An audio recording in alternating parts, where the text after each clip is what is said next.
Hi everyone, this is Sean. Welcome back to my channel. Please press the like button, subscribe, share, comment. I am always looking forward to the dialogue. Thank you so much for your loyalty, everyone. In today's video, I want to talk about attending firearms courses. What should you look for? So the new year is approaching, or by the time that you watch this video, the new year has already passed.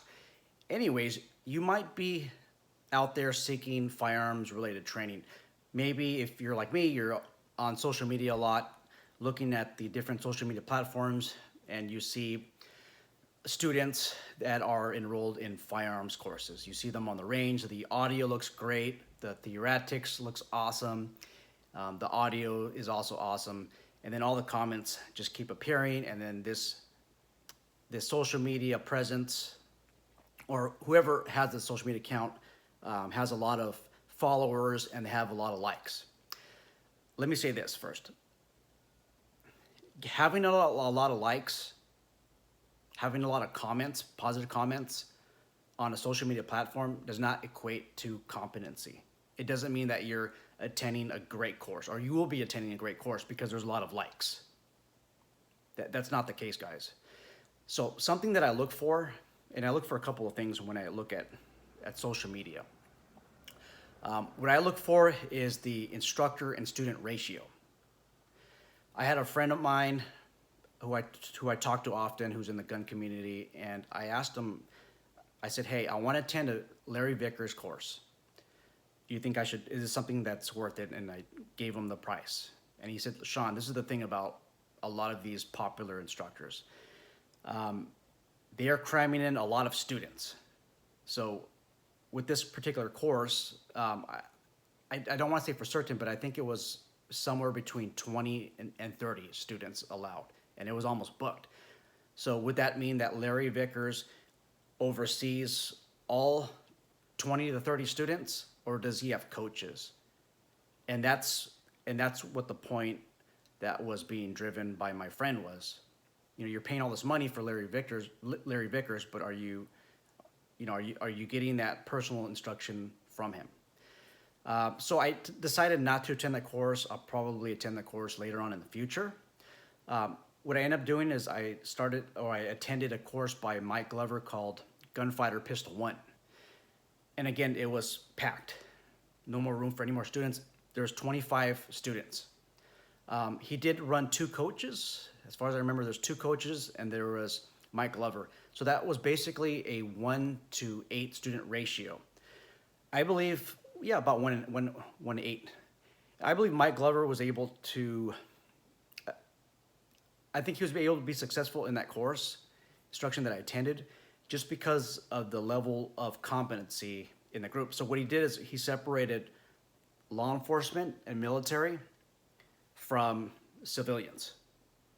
And what I thought initially was he was just going to pay attention to the civilians, and that's why I wanted to actually get into the civilian group, because I wanted him to pay attention.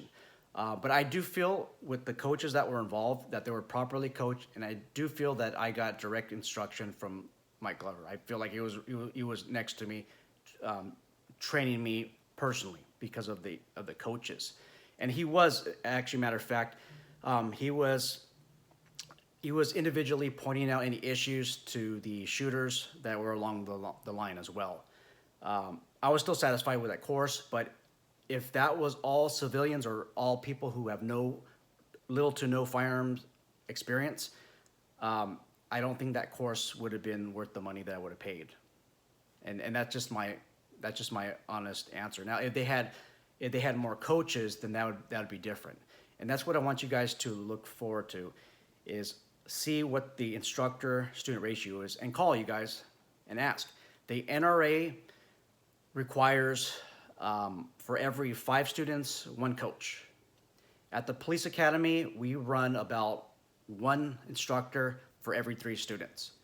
And when we do nighttime shoots, it's a 1-to-1 instructor ratio. Other places are different. With the department that I work at, our instructor ratio is a little bit spread out more than the academy. That's just because we have less personnel, but that's what you want to look for in ratios. There's a specific social media account that I follow all the time. I watch all the videos, I read all the posts. And by the way, guys, I'm not going to name this company. In the firearms instructor community, it's something frowned upon if you start critiquing other specific instructors. So what we want to do is we generalize in the firearm gun community. So what I've seen with this particular training company is they're all former military. And one would think that, hey, you're former military, you should know how to train students. But that's not always the case. This owner of this company, who's always on the firing line, he's a former officer in the military, and he was in charge of the firearms training unit at that point in time. I don't know specifically what the proper military terminology is for that MOS, but that's what he did. He overseen the whole program. But guys, I'll tell you this. It's my experience talking to other instructors, a lot who are former military, the brass, the guys on top are not the ones directly coaching the students. Overseeing the program doesn't mean that you are actually coaching, that you're instructing. It just means exactly that you're just overseeing.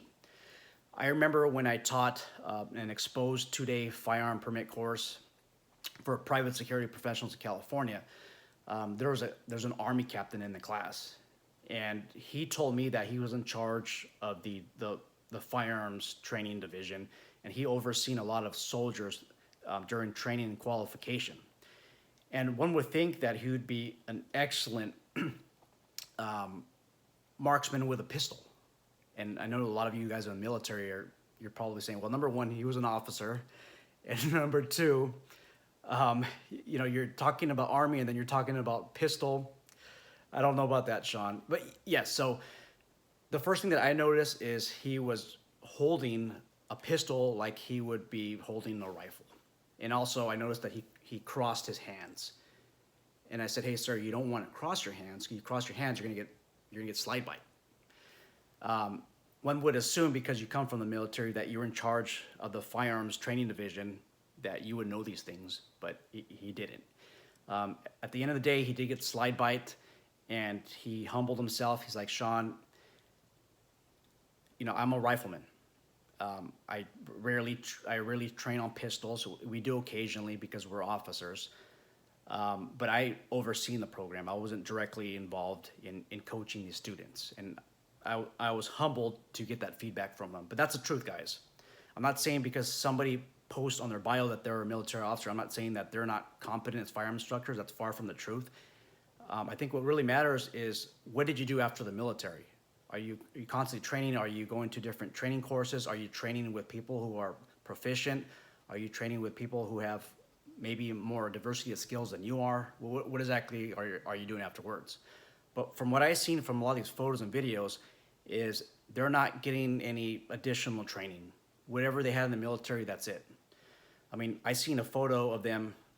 I think there was 12 guys on the firing line. 12 guys. There's an instructor that was all the way in the back, and he was going over, it looks like maybe the course of fire, but he's just looking at it, and it looks like he's smiling, and he's almost facing another person who was there, maybe a student, I don't know who it was, but he was not paying attention to the guys on the firing line that were actually firing the weapons at that point in time, at that frame of the second. And I couldn't see any other instructors on frame. Could there be more instructors? Yes, but every single time I see a post, there's only a cameraman who you don't see, and then there's one instructor. That's it. Something like that, guys, I mean, they should be having 1 in 5. You could do 1 in 6.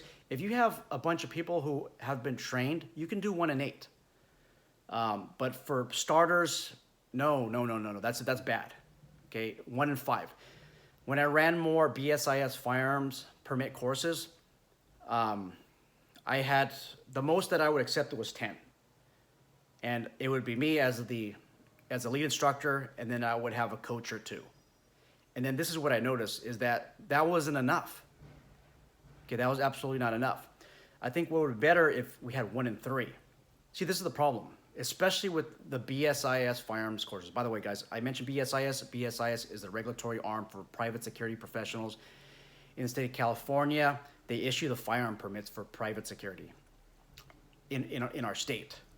So what I've found being a firearm instructor, in both a police firearm instructor and a security officer firearm instructor, is that your one student, or I want to say your 10% of students will hold up 90% of the class. And with a lot of these firearms courses, the BSIS firearms courses that I taught, out of a group of 3, one would be proficient, one would actually follow directions, and then the 2 needed a lot of work. So when you are directing your attention, okay, almost 90% of your effort towards one person, you're neglecting everybody else. So that's just something to keep in mind. And what you should keep in mind is you could be attending one of these courses where you might be avoided and not paid attention to. So it may not be worth it, guys. So in reality, look for these photographs where they have instructor ratio of 1:5. Call and confirm what the instructor ratio is. Something that I want you to do when you are looking at these different social media posts that either include a still photograph or a video is I want you to observe where the instructor is in relation to the student. So let me show you an example here. I'm going to present to you an airsoft BB gun or pistol. Okay, this is airsoft. Look, Glock 19X airsoft gun, caliber 6mm. That's just for the YouTube analysts so I don't get flagged. If you are a firearm instructor, how are you observing your student if you're in back of them? So for example, you see a social media post and the instructor's all the way in the back, right? Okay, student is firing from this position. Moves over here, this position. Okay, this position right here. Okay. My question to you is, how are you able to observe the cycle of operation? How are you able to observe whether the student is properly addressing any type of malfunction issues? How are you able to observe whether or not the student maintains all the fundamentals of being a shooter? Okay, so instructor's all in the back, just like this. Student goes here, here. Okay, how are you able to make those corrections if you're all the way in the back? What you should see on the social media post is an instructor or coach that's positioned obviously a little bit to the rear, that's far away from the muzzle, but to the side. So let's just imagine that you're the instructor and I'm the student, okay? Actually, let me get a bad grip. Okay, how are you able to observe this? Unless you're here. See that? Or this. Okay, you're gonna stand to the left of me, okay? This is a poor grip. How are you able to observe this if you're all the way in back of me? Okay, it doesn't make any sense. If you're always to the right of me, how can you observe this poor grip if you're just to the right of me every single time? But you'll see a lot better. You'll be able to observe more appropriately if you're to the rear, to the side. Okay, you can just see a lot better, guys. The instructors that are just all the way in the back, observing you, just like this, okay, those are not good instructors. How are they supposed to correct you? How are they supposed to observe the cycle of operation and all the manipulation from doing that, from going all the way back there? It doesn't make any sense. Sometimes, especially with a rifle platform, I will sit obviously to the rear of the muzzle, in back of them, to the side, and when they are at a prone position, I'll go to my knees. I'll lower my center of gravity so I can observe them. And what you don't want is, you don't want instructors that are just observing the target, guys. If an instructor is just observing the target and not you, that's not a good instructor. Because if you did have issues, how is that instructor supposed to address those issues if they're observing the target? At every single competent firearm instructor school, they teach you to watch the student and not the target. Remember, you're training the student, you're not training the target. One last thing, I promise. I was actually thinking about teaching a firearms course in my area in the not so distant future. Maybe in a couple of years from now, I was thinking about doing a course just for private security.